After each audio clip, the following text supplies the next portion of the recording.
Hey there, I switched over to using soil blocks on my farm this year, and today I want to talk all about soil blocks. I want to talk about why you might want to use them, some pros and cons, tools, techniques, and also show you how to do them. So let's get nerdy about soil blocks. Before we get into all the details, I just want to make a little disclaimer in that I'm just going to show you what I know about soil blocks, and this does not mean that soil blocks are the right thing for everybody.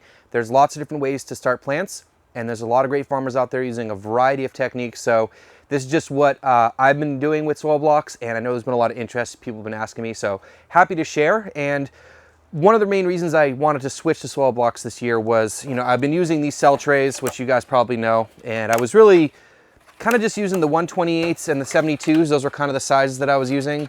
And one thing is, they make, you can get some nicer ones, and, but generally, most of the ones that people have, they kind of fall apart and crack, and it's just plastic that has to get thrown away or recycled. So I like this, it's a little bit more durable. But the main reason that I really wanted to do soil blocks was to try to get the healthiest starts, the strongest plants going out into the field, and I wanted those plants to also have the least amount of transplant shock. So that was my main reason for starting soil blocks. What is a soil block? Well, this is a soil block right here. So it is a little block of soil with a plant in it. And you can see it's pretty simple. It's like a little brownie. So that's a soil block. This is nothing new. This is not a new technique. People use this around the world for a very, very long time because back in the day, they didn't have cell trays. So these worked really well. And there's lots of farmers at all different scales and sizes and locations that are using soil blocks. But that's essentially what they are, just a little block of soil. So what I want to get into are some of the pros and cons, and then we'll talk about tools and techniques and if soil blocking is right for you. Let's talk about some of the pros of soil blocks. From what I've noticed in my experience so far is that I'm getting a much stronger transplant going out into the field. They're growing quickly, they're growing strong, and there's a lot less transplant shock going in the ground. And I think there's a few reasons for that. And as I said before, you can get great results using all different systems, and there's a lot of different ways to do this. But when I was using cell trays like this, when you're taking the transplant out of the cell tray, you're pulling the plant out is one way to do it, and then there's a little bit of stress on the plant and on the root. Or you're pressing up from the bottom, but again, you're pressing on it, you're kind of compressing a little bit and yanking on it, and all those sorts of things can cause small damages to the root system in each transplant. And I know there's systems where you can set up like a board with things that stick up and you push it down and get them all out at once, and that can save you a lot of time. But for me, the simplicity of just picking up soil blocks and putting them in the ground couldn't get any simpler. So to me, that's a great thing. Also, if you have a situation where you are not so consistent with getting your transplants out, you need a little bit of extra time, or things took a little bit longer, whatever, they give you a lot more flexibility because they don't run out of room. So in a tray like this, what'll happen is the roots will start winding around each other. You guys have seen that before in any sort of pot, and then they get really, really unhealthy. So the really cool thing about soil blocks is that they air prune. And so what happens is you'll see the roots will stick out around the edges. So when the roots get to the edge of the block, they will air prune, and it will create it won't create an unhealthy situation. Also, when you have two blocks, you have all the blocks together in the tray, they can actually grow into each other as well, and it's pretty easy to separate them apart afterwards. But again, you get a little bit more flexibility. You don't want the roots going into each other, but as I said, it will give you a little bit more flexibility without having those roots wound up inside. Another thing I love is how easy they are to transplant. I noticed that when I was using the trays, I would make a whole nother step in my SOP where I would stand at a table and pop all the transplants out into a tray and then go over and put them in the ground. So the nice thing for that is that step's completely gone. I just take the tray out to the field, take the transplants out, and pop them right in the ground, so that saves a step there too. Another thing that's nice is that a lot of the system is made a lot more simple because no matter what size soil blocks you're making, you use the same tray. So now I don't have to worry about keeping 128s, 72s, 50s, whatever you want to use. You can get away with just using one tray and using different soil blockers. And to me, I really like that system. It makes things even more simple. To me, there's only a couple of cons about soil blocks. The biggest one is the moisture retention. When you're thinking about a normal cell tray, there's not that much surface area for the soil to dry out. You got a little bit on the surface and then the little holes on the bottom. But with soil blocks, you have a really open tray, and there's all that area between the soil blocks, and there's just a lot more surface area for the soil to interact with the air and to dry out. So you just really want to stay on top of your watering. You can do bottom watering if you'd like. So this is a shallow 1020 with a basket in here. This works pretty well if you want to do more bottom watering, or if you're doing this inside and you want to use overhead. So you can use either with soil blocks. That's totally fine. The other con is that there's no way to use a drop seeder or a vacuum seeder, because they just don't line up exactly in the right place. So, you know, if you're using a cell tray or the paper pot or wind strips or whatever, you know, you can use a seeder of some sort to really speed up your seeding process. But to me, those are the two cons with soil blocks. So before we get into tools and the technique and showing you how to make soil blocks, there's a couple of frequently asked questions or concerns that people have. One is that it takes too much time. Well, frankly, once you get pretty good at it and you have decent gear, the time really isn't a concern. It's only a small fraction. And so I save a lot of time on the back end when I'm transplanting, because it's so fast to transplant them. So to me, I think the time is almost a wash. Now, the next question always comes up is, Josh, this is not scalable beyond your little farm. Well, there's a lot of farmers out there that are doing this at scale. And a really good example of that is my friend Daniel Mays. And this is not sponsored by Daniel, but this book right here is fantastic. Daniel came out with this, I think, last fall.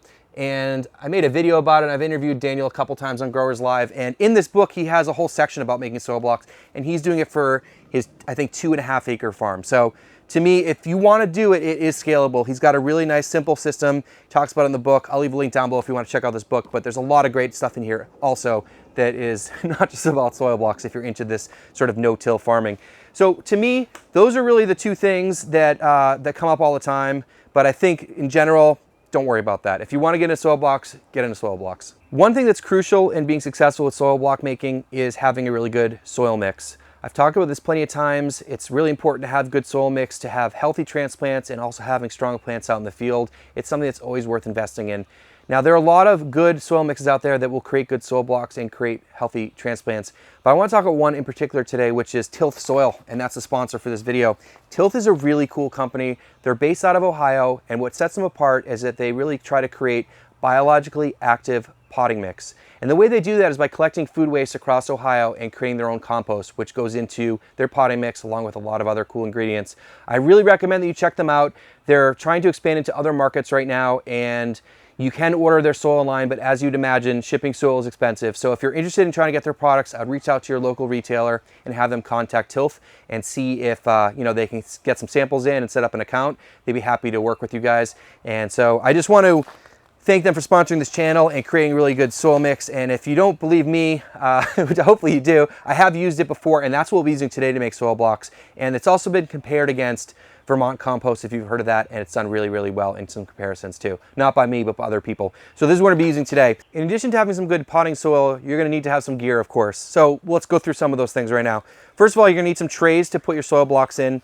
And this is what I'm using.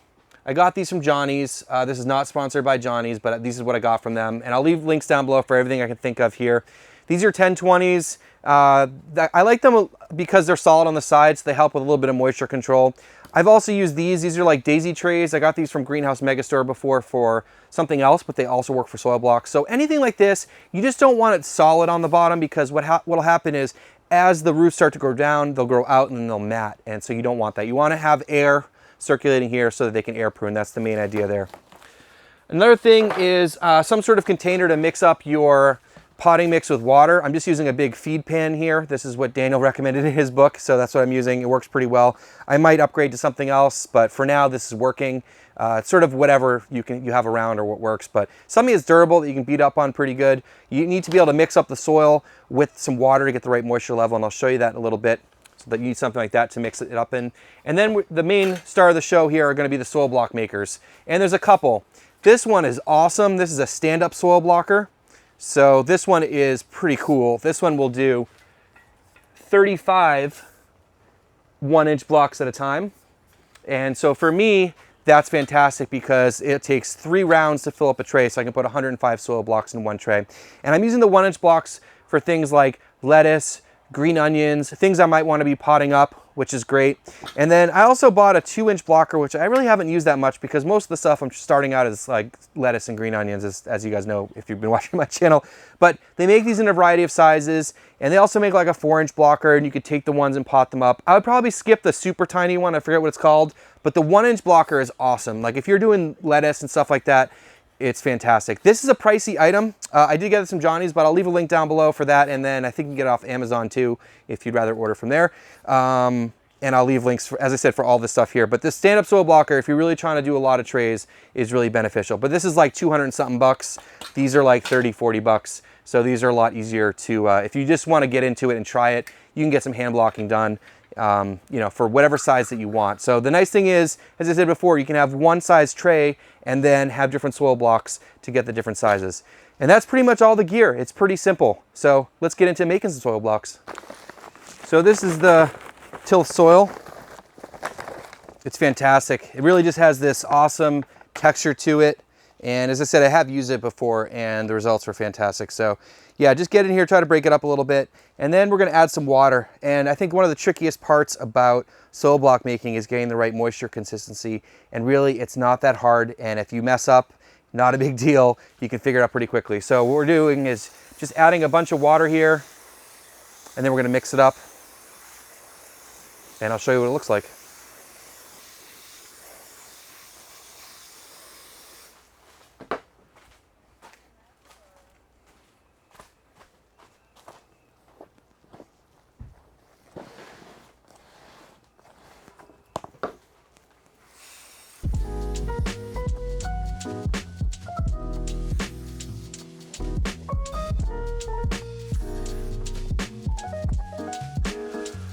All right, so got a good amount of moisture in here. And one thing I usually like to recommend is that you use a little bit more than you think. And it's easy to make adjustments. If it's too wet, you add a little more soil mix. If it's too dry, you add a little bit more water.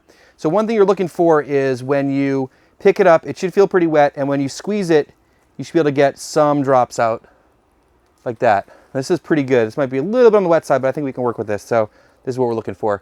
So first step, as I said, mix up the soil mix and the water. Get a nice mixture, and then we're gonna use the machine to create the soil blocks. All right, so we got our blocker here, we got our soil mix all mixed up, and what's really neat about the soil blockers, if you look at it, there are these plastic dimples in the middle, and those will create the little indentations for the seeds. So what we do is, we just press down and twist a bunch, and make sure that you're packing it in really good, nice and tight. And as you do this for a couple times, you'll get the hang of it. And then the beauty of the stand-up blocker here is that you just put it in and then squeeze the trigger. And there you go. Perfect soil blocks. And this is really nice because you can just do 3 and it'll fill up the tray.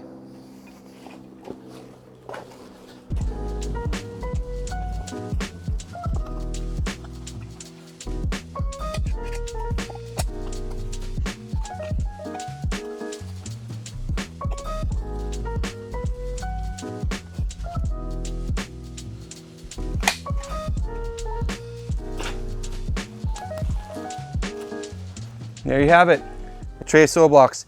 The nice thing is if you make a mistake, just dump it back in and start over. So this is how much lettuce I plant out for my beds. I'm doing 4 rows with the gritter on a 30-inch by 48-foot bed. So there's 105 soil blocks per tray, and this works out pretty well for me. I usually have a few extras. So one thing I want to point out is after you're done making soil blocks, make sure you go and rinse out the soil block maker right away so it doesn't get all nasty and the soil doesn't stick in there. It's just clean it out right after you're done, and it's ready for the next use. You should be good to go. So I'm gonna go get all these seeds in and we'll talk about how to cover them up.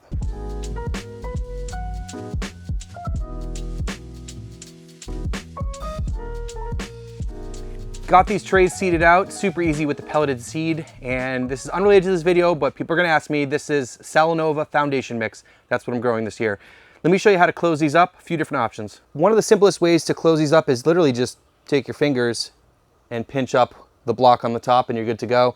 You could also layer on some more potting mix, or what I like to use is vermiculite. So let me show you that. As I said, you can just pinch the tops closed if you want. You can add a little bit more soil mix, or what I like to use is vermiculite.